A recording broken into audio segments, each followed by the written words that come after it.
to another episode of Real Talk, the show where we tackle the issues about aesthetics, our beautiful industry of aesthetics that everyone is thinking and no one is actually talking about. Today, I have my beautiful colleague Ellie with me. Hello, Ellie Miranda. Beaumont.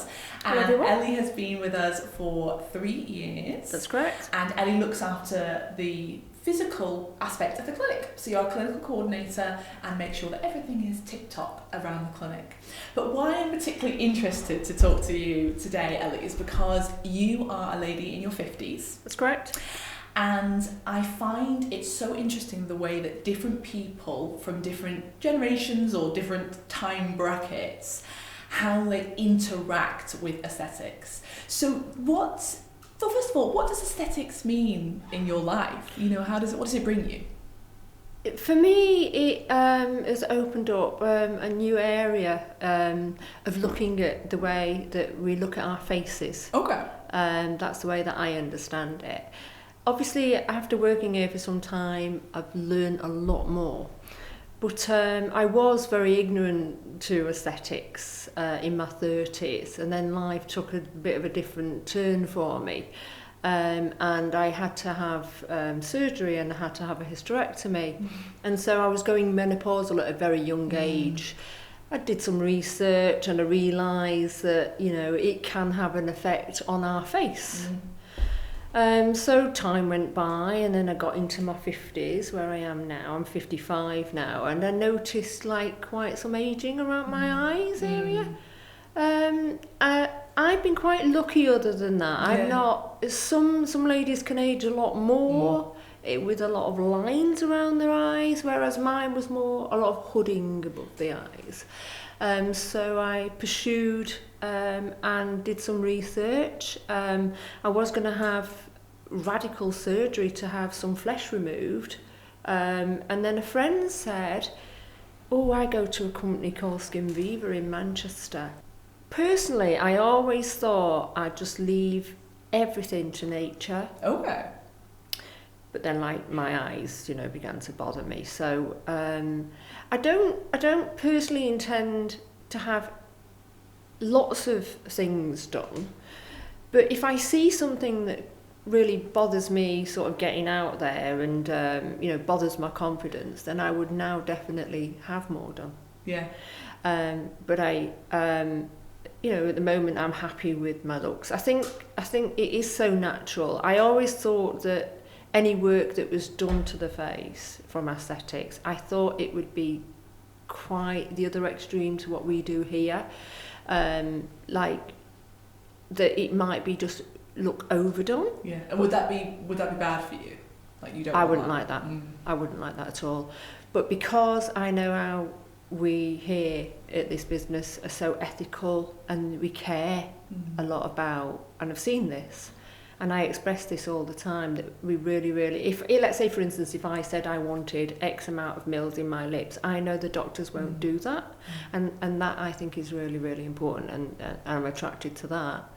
Do you think that concern you have around not looking done, do you think that is to do with being in your 50s, or do you just see it across the board?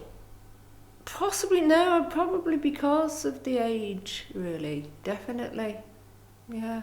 And do you, when you kind of are almost like planning your aesthetics in your head, because I spoke to Helen a few weeks ago, our clinical assistant, and she said, this treatment, the X treatment is an absolute must, Y treatment, not so much, but, it's a nice time. Do you kind of think like that as well? Are there some that just like... Oh, no.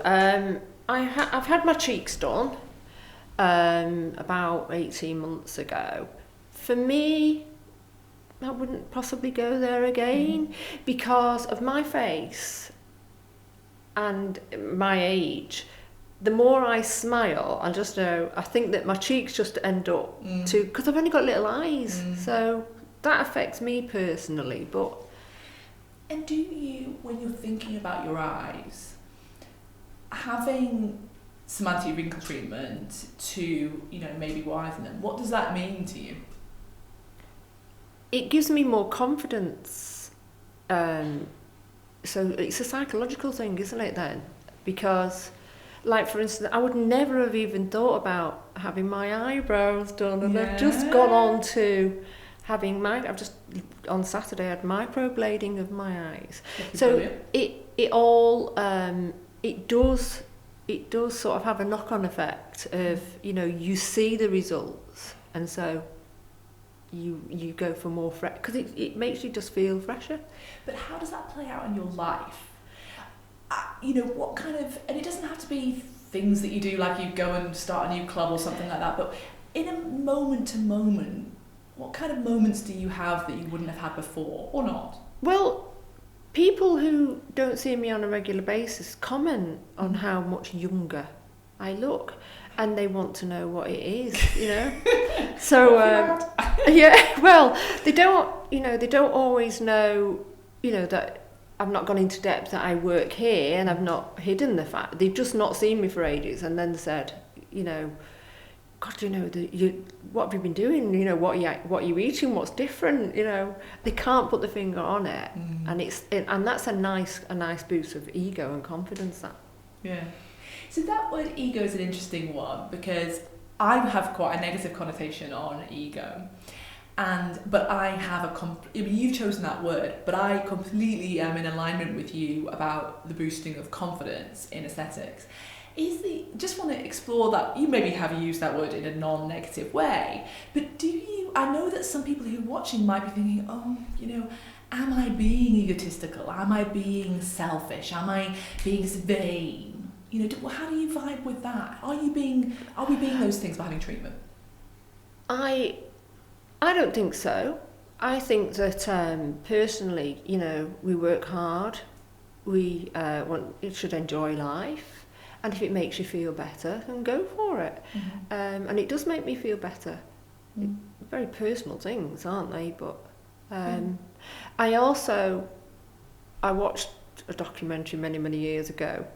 I thought Oprah Winfrey was talking about women who, you know, have worked hard all their lives, but they feel guilty about paying for things that make them feel better, whether it be shoes, handbags, whatever. You know, at first it was like the audience were very negative towards her.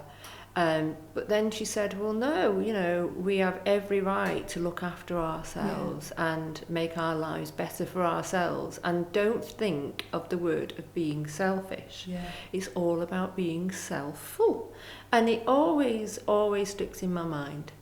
And I think, you know, that's what we should, you know, personally do. That's so beautiful. So what you're saying is, was that from the 90s, the 80s? Oh yeah, it must have been about 1996, because I got divorced and I was going through a bad stage of life, you know, depression and all the things that go with divorce. And I remember watching this self-help show, and she was on it, and she said, no, women, you know, and men of any age, if you feel that you want anything in life and you can afford to do it, if it makes you feel better, do not feel selfish towards anything else. Think self-full, and it's about embracing life. And what do you get from being self-full? It makes me happy, I suppose, is the thing I would say, because, you know, you get one life. And life is full of adventure and to enjoy. And so do you feel like, but how does aesthetics help you with that?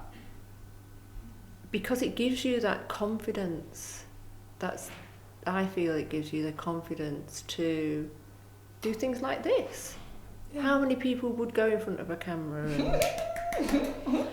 and, you know, and be honest and open their heart? Yeah,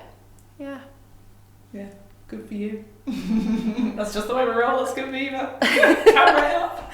So, okay, that's fascinating. So this idea of I liken it to being self-full, on the aeroplane they always say put your oxygen mask on first and then help a child, and the idea being that you won't be any good to help the child if you wait, so you have to do yours first.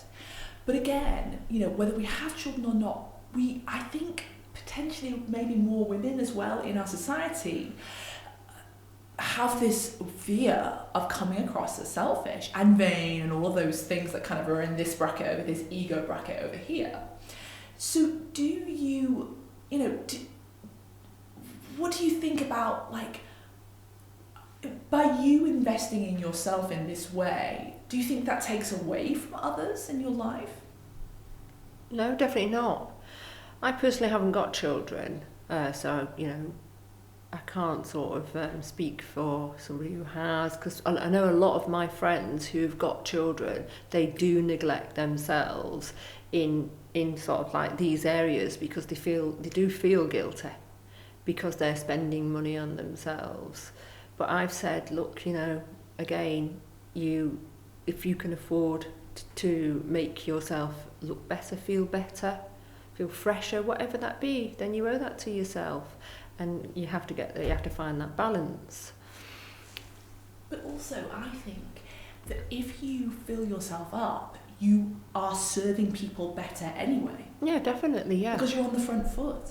And I think ultimately it can lead to resentment. I mean, I'm only 37 in terms of, I'm quite good at filling myself up, but I think, and you hear of stories of people who've, you know, their children have left the nest, or they get into the teenage years where they're telling you they hate you or whatever, and you actually think, do you know what, like, I've sacrificed a lot for you, and it can lead to that kind of resentment. Whereas if you have a balanced life where, you know, mother or not, there are always other people in our lives, aren't we, that we support and we serve, and, you know, even if you're completely by yourself, you're part of a community, aren't you? Yeah.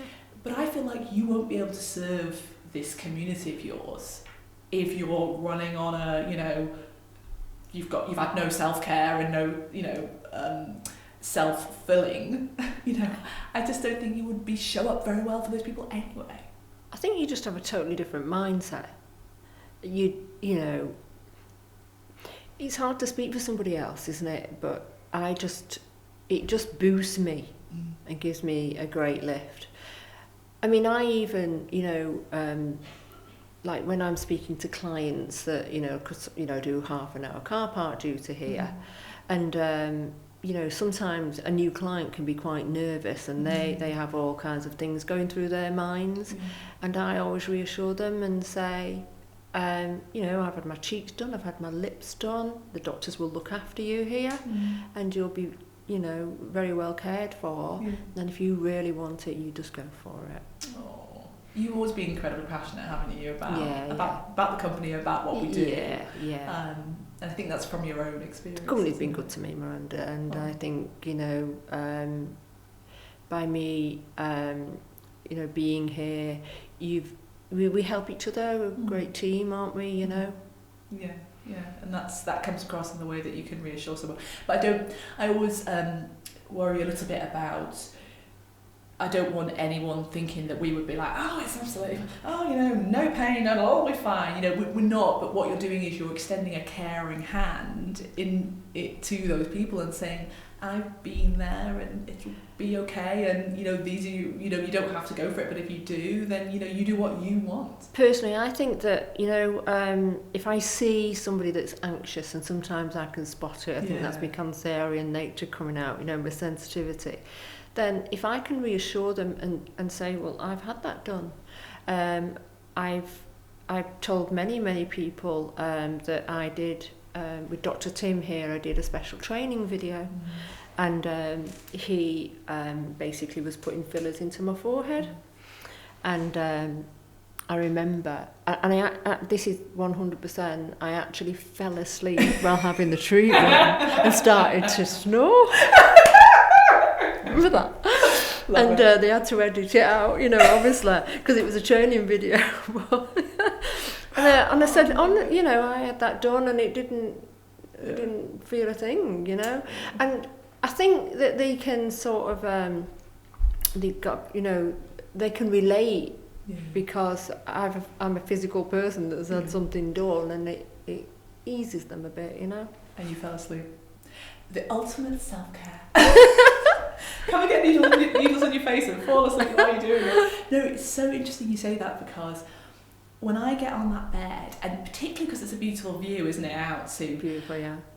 When you get on that bed, it's so weird. You do actually feel a little bit like, oh, it's my time. Because how much time, even if you are good at, you know, regular self-care, it's never, I mean, for example, I have a morning walk every morning, which is just like 5 minutes to myself, which is self-care for me. But there's a next level self-care, which is like, and now I'm having a treatment on the bed. You know, it just feels gorgeous, doesn't it? It's similar things having a massage, but not quite as nice.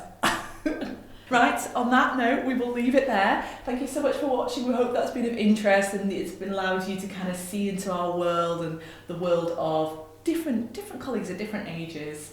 And if you do have any comments, please drop them below. If you like this what we've shown you today, please drop us a share and a like, and maybe tag a friend who's in their 50s and is interested in aesthetics. Let us know what else you might be interested in us talking about. We're always super keen to delve into the issues that matter to you. All right, thanks guys from Ellie and me. Take care. Thank you. Bye-bye.